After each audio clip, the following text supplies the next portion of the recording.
Hi Mark, I'm Tracy 麦博宇. My student number is SO441044. I'm sophomore in NCUE. The title of the speech is When We Design for Disability, We All Benefit by Elise Roy. I'll never forget the sound of laughing with my friends. I'll never forget the sound of my mother's voice right before I fell asleep. And I'll never forget the comforting sound of water trickling down on a stream. Imagine my fear, pure fear, when, at the age of 10, I was told I was going to lose my hearing. And over the next 5 years, it progressed until I was classified as profoundly deaf. But I believe that losing my hearing was one of the greatest gifts I've ever received. You see, I get to experience the world in a unique way, and I believe that these unique experiences that people with disabilities have is what's going to help us make and design a better world for everyone, both for people with and without disabilities. I used to be a disability rights lawyer, and I spent a lot of my time focused on enforcing the law, ensuring that accommodations were made. And then I had to quickly learn international policy, because I was asked to work on the UN Convention that protects people with disabilities. As a leader of the NGO there, I spent most of my energy trying to convince people about the capability of people with disabilities. But somewhere along the way, and after many career transitions that my parents weren't so happy about, I stumbled upon a solution that I believe may be an even more powerful tool to solve some of the world's greatest problems, disability or not, and that tool is called design thinking. Design thinking is a process for innovation and problem solving. There are 5 steps. The first is defining the problem and understanding its constraints. The second is observing people in real-life situations and empathizing with them. Third, throwing out hundreds of ideas. The more the better. The wider the better. Fourth, prototyping, gathering whatever you can find to mimic your solution, to test it, and to refine it. And finally, implementation, ensuring that the solution you came up with is sustainable. Warren Berger says that design thinking teaches us to look sideways, to reframe, to refine, to experiment, and probably most importantly, ask those stupid questions. Design thinkers believe that everyone is creative. They believe in bringing people from multiple disciplines together because they want to share multiple perspectives and bring them together and ultimately merge them to form something new. Design thinking is such a successful and versatile tool that it has been applied in almost every industry. I saw the potential that it had for the issue I face, so I decided to go back to school and get my master's in social design. This look at how to use design to create positive change in the world. While I was 3, I fell in love with woodworking. But what I quickly realized was that I was missing out on something. As you are working with a tool, right before it's about to kick back at you, which means the price or the tool jumps back at you. It makes a sound, and I couldn't hear this sound, so I decided, why not try and solve it? My solution was a pair of safety glasses that were engineered to visually alert the user to pitch changes in the tool before the human ear could pick it up. Why hadn't tool designer thought of this before? Laughter. Two reasons. One, I was a beginner. I wasn't weighed down by expertise or conventional wisdom. The second is I was deaf. My unique experience of the world helped inform my solution. And as I went on, I kept running into more and more solutions that were originally meant for people with disabilities, and that end up being picked up, embraced, and loved by the mainstream, disability or not. This is an OXO potato peeler. I was originally designed for people with arthritis, but it was so comfortable, everybody loved it. Text messaging. That was originally designed for people who are deaf. And as you know, everybody loved that too. Laughter. I started thinking, what if we change our mindset? What if we started designing for disability first, not the norm?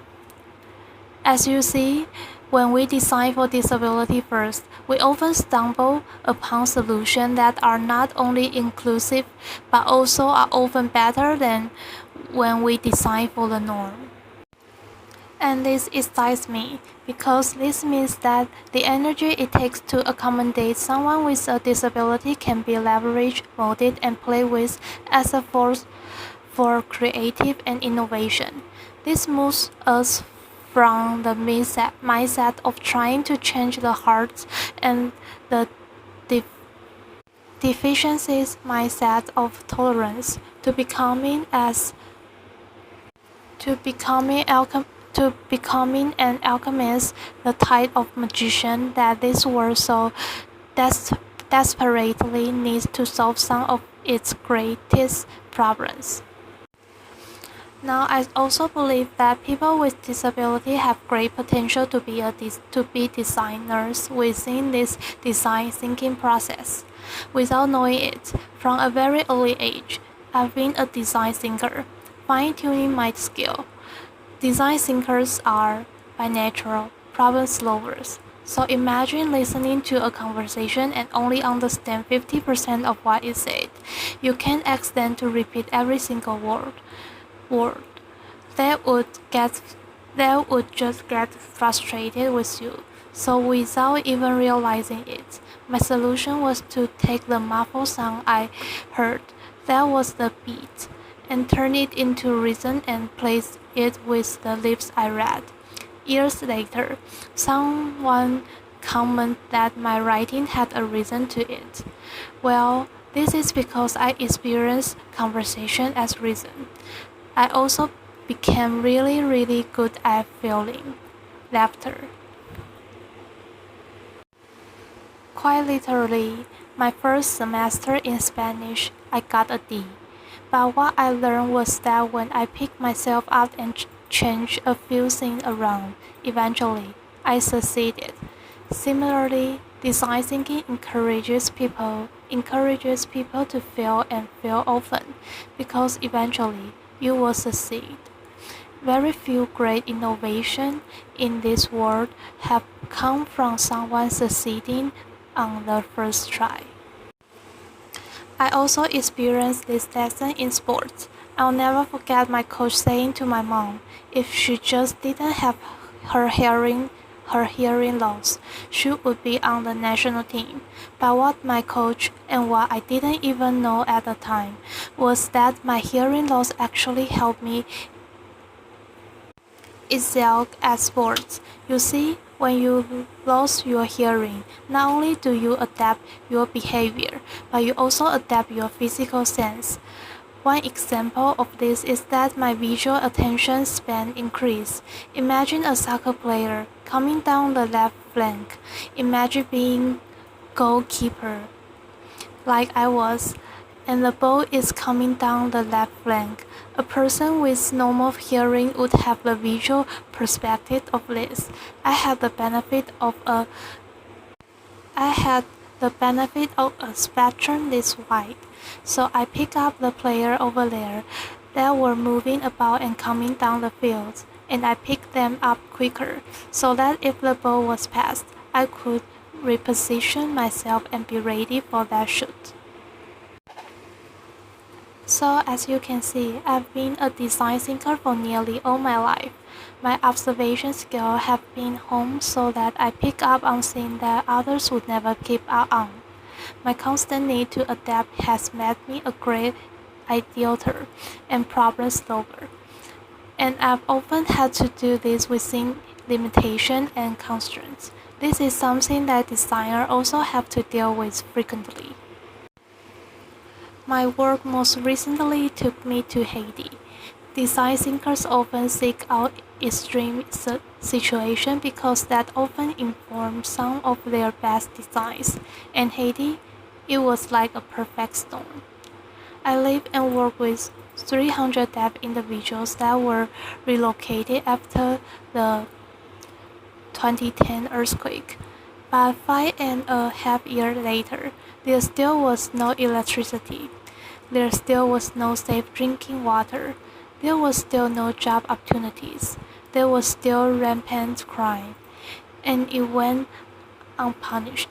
International aid organizations came one by one, but they came with predetermined solutions. They didn't come ready to observe and to adapt based on the community's need. One organization gave them goats and chickens, but they didn't realize that there was so much hunger in that community. That when the deaf went to sleep at night and couldn't hear, people broke into their yards and their homes and stole these chickens and goats, and eventually they were all gone. Now, if that organization had taken the time to observe deaf people, to observe the community, they would have realized their problem and perhaps they would have come up with a solution, something like a solar light, lighting up a secure pen to put them in at night to ensure their safety. You don't have to be a design thinker to insert the idea I've shared with you today. You are creative. You are a designer. Everyone is. Let people like me help you. Let people with disabilities help you look sideways and, in the process, solve some of the greatest problems. That's it. Thank you. Applause.